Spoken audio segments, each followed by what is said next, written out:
नमस्कार दोस्तों, आज मैं लेकर आई हूँ एक ऐसी रेसिपी जो शायद आपने पहले कभी इस तरीके से नहीं बनाई होगी। पोहा और छाछ से सिर्फ 10 मिनट में इतना स्वादिष्ट, हेल्दी और हल्का नाश्ता बना सकते हैं कि हर कोई इसकी तारीफ करेगा। कढ़ाई में मैंने यहाँ पर ले लिया है 1 कटोरी छाछ। यहाँ पे है ना कटोरी सेट कर लेनी है।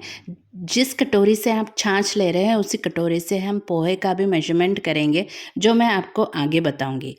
अब इसमें हम डाल देंगे एक मीडियम साइज़ का बारीक कटा हुआ टमाटर, 3 से 4 बारीक कटी हरी मिर्च, या फिर आप कितना तीखा खाना पसंद करते हैं उस अकॉर्डिंग हरी मिर्च कम ज़्यादा कर दे। 1/4 कप बारीक कटी हरी धनिया, 2 टेबलस्पून चीनी। जी हाँ, इसमें चीनी भी ज़रूर डालें, एक बहुत बढ़िया बैलेंस टेस्ट देता है ये। स्वादानुसार नमक डालकर इसे हम साइड पर रख देते हैं। अब बारी है मेन इंग्रेडिएंट की। तो जिस कटोरी से हमने छाछ ली थी उसी कटोरी से हम यहाँ पे लेंगे 2 कप पोहा। यहाँ पे जो हम बटाटा पोहा, कांदा पोहा के लिए जो पोहा का इस्तेमाल हम करते हैं वही पोहा मैंने यहाँ पे लिया है। उसे है ना 2 से 3 बार अच्छे से पानी से धोकर पोहे को हम निकाल कर ले लेंगे छेद वाले बर्तन में। इसे भी हम रख देते हैं साइड पे और अब बना लेते हैं बढ़िया सी चटपटी हरी चटनी। तो उसके लिए मैंने ले लिया है मिक्सर जार में 2 बड़े चम्मच दही। हल्का सा खट्टा दही का इस्तेमाल मैंने यहाँ पे किया है। साथ ही में मैं ले रही हूँ मुट्ठी भर मखाने, या फिर आप मुरमुरे का भी इस्तेमाल कर सकते हैं। क्यों मैं ले रही हूँ वो मैं आपको आगे बता रही हूँ। साथ ही में मैं डाल रही हूँ 3 से 4 लहसुन की कलियाँ और 4 से 5 हरी मिर्च, थोड़ा सा गुड़, आधा कप हरी धनिया कम है मेरे पास, चटनी थोड़ी कम बनेगी इसलिए मैंने है ना यहाँ पे मखाने का इस्तेमाल किया है, या तो फिर मुरमुरे का भी इस्तेमाल कर सकते हैं, जिससे है ना चटनी गाढ़ी बनेगी।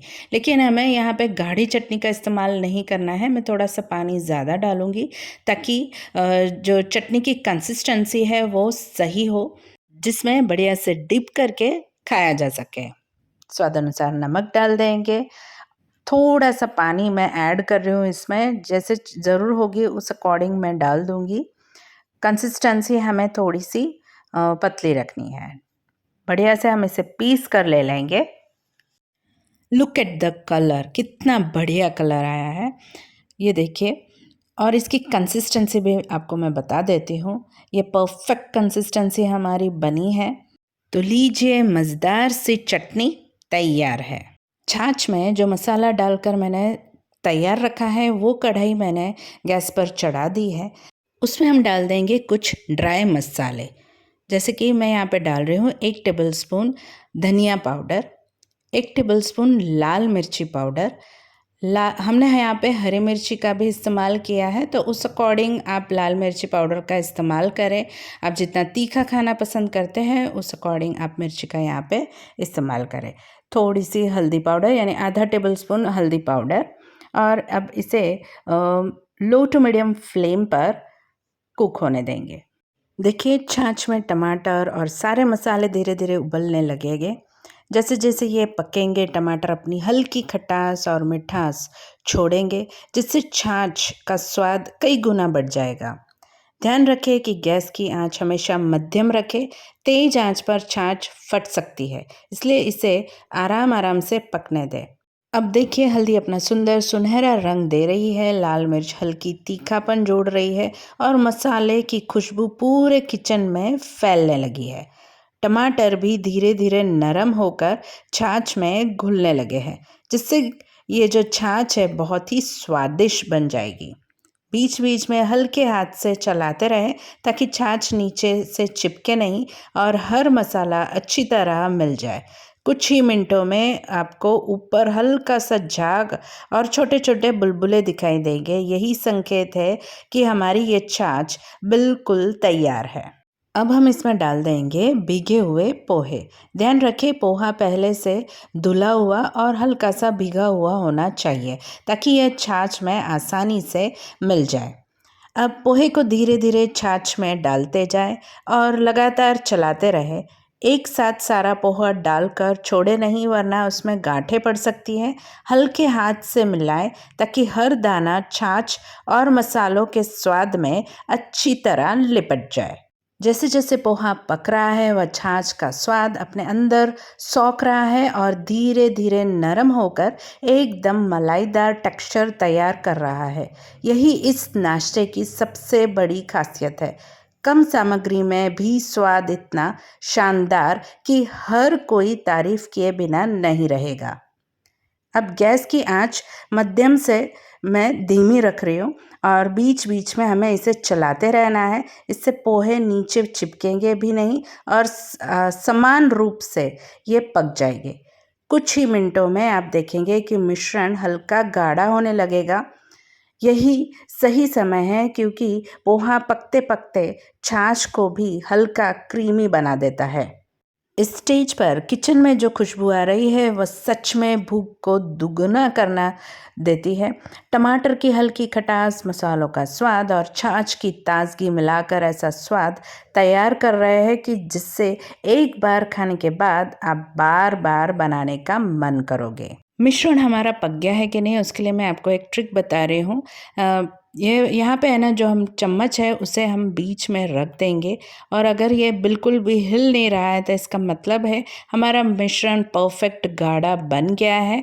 ठीक है, अब इस स्टेज पर मैं गैस ऑफ कर रही हूँ और इसे हम निकाल लेंगे ग्रीस की हुई थाली में। अब एक फ्लैट कटोरी लेंगे जिसको बैक साइड हम तेल से ग्रीस करके ले लेंगे और फिर इससे हम दबाते हुए बढ़िया से फैला कर ले लेते हैं। ये मिश्रण काफ़ी गर्म है, थाली भी बहुत गर्म लग रही है। हम इसे हैंडल कर सके उतना हम ठंडा करके ले लेते हैं। बहुत ठंडा नहीं करेंगे, बस हम इसे हैंडल कर सके उतना ठंडा करके ले लेंगे। उसके बाद है ना, आप चाहे तो इसमें कट्स दे के स्क्वायर शेप, रेक्टेंगल शेप, जो भी कट्स चाहे आप कर सकते हैं, लेकिन मैं कुछ और कर रही हूँ। बस इसको हल्का सा मैं ठंडा कर लेती हूँ। ठंडा करने के बाद है ना, इसकी जो साइड की जो किनारियाँ हैं उससे सेपरेट करके ले लेंगे चाकू की मदद से। और फिर है ना, उस पर हम उल्टा प्लेट रखेंगे, उसे पूरा उल्टा करके ले लेंगे, देखिए आप वीडियो में। और फिर थाली को हम टैप करेंगे ना तो बड़ी आसानी से पोहे का नाश्ता प्लेट में निकल आएगा। ये देखिए, सुपर्ब। अब इसके ऊपर हम बढ़िया सा तड़का लगा लेंगे। तो यहाँ पे मैंने 3 टेबलस्पून तेल गरम करके ले लिया है। उसमें डाल देंगे 1 टेबलस्पून राई और 1 टेबलस्पून सफ़ेद तल, थोड़ी सी लाल मिर्च पाउडर हल्का सा कलर के लिए, और बस इसे है ना हम डाल देंगे अपने नाश्ते पर। पहले मैंने थोड़ा सा उस पर हरा धनिया छिड़क दिया है और फिर ये तड़का डाल देंगे। चम्मच की सहायता से मैं इसे हल्का सा फैला कर ले लेती हूँ। चलिए अब इसका पीस करते हैं। तो जैसे कि पहले भी मैंने बताया, आपको जिस शेप में इसे काटना चाहो उस शेप में आप काट लें। मैं इसे ट्रायंगल शेप में कट कर रही हूँ। बहुत ही आसानी से ये कट हो जाता है, बहुत ही सॉफ्ट बनते हैं ये। सर्व कर रही हूँ मैं इसे सुपर डिलीशियस हरी चटनी के साथ। अगर आपको ऐसी आसान और स्वाद से भरपूर रेसिपियाँ पसंद आती हैं तो वीडियो को लाइक करें, चैनल को सब्सक्राइब करें और कमेंट में ज़रूर बताएं कि आप यह रेसिपी किसके लिए बनाने वाले हैं। तो चलिए मैं आपको बताती हूँ ये कितने सॉफ्ट बने हैं। डिलीशियस तो ये है ही, ये देखिए, बहुत ही सॉफ्ट, एकदम फ्लेवरफुल, और इसे हम बहुत ही बढ़िया डिलीशियस चटनी के साथ खाएंगे। ट्राई करना तो बनता है जब बनाना है इतना आसान। मिलते हैं अगली रेसिपी के साथ। Till then, bye.